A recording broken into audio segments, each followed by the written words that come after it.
What we did originally was just try to get our arms wrapped around them and not cut them loose quite as quickly as we were.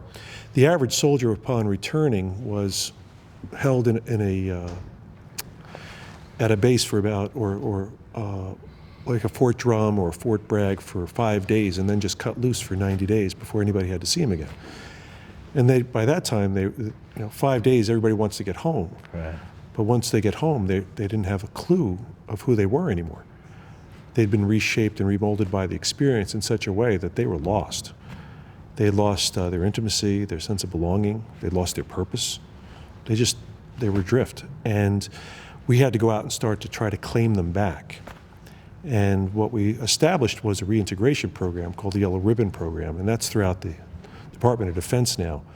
It's trying to get momentum on that, but the National Guard started that.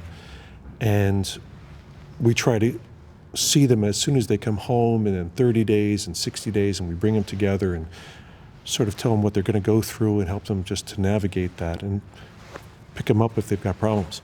General Marshall said, the heart of a soldier, the soul of a soldier are everything. You have to encapsulate that and ride that in order to go into this valley of the shadow of death that we work in combat. It's a hard place where you're asked to do some very difficult things. And once you've crossed those lines, it's hard to navigate back. It is a soul wound. It's definitely a soul wound. And it takes a reformation of that purpose and who am I to this world and to this creation? Who am I to the people that I love? What am I?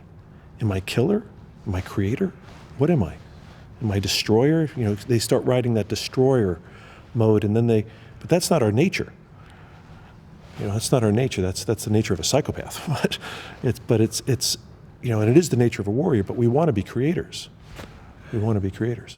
My father, who was 17 when he hit Utah Beach, a young immigrant kid, had already seen death in his family. He'd been around it.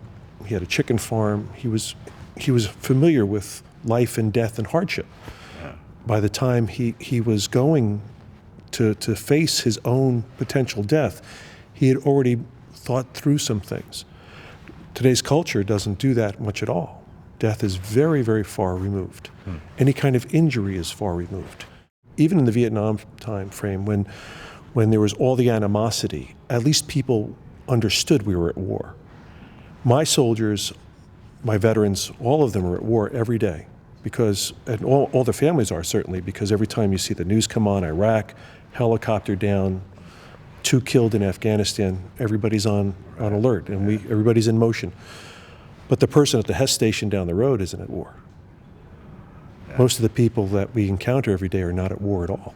I think that to do the war on the cheap and not hold us all accountable for the decisions that are made and everybody ponying up something is a travesty. Because it's saying that these people who volunteer to do this have to get it all.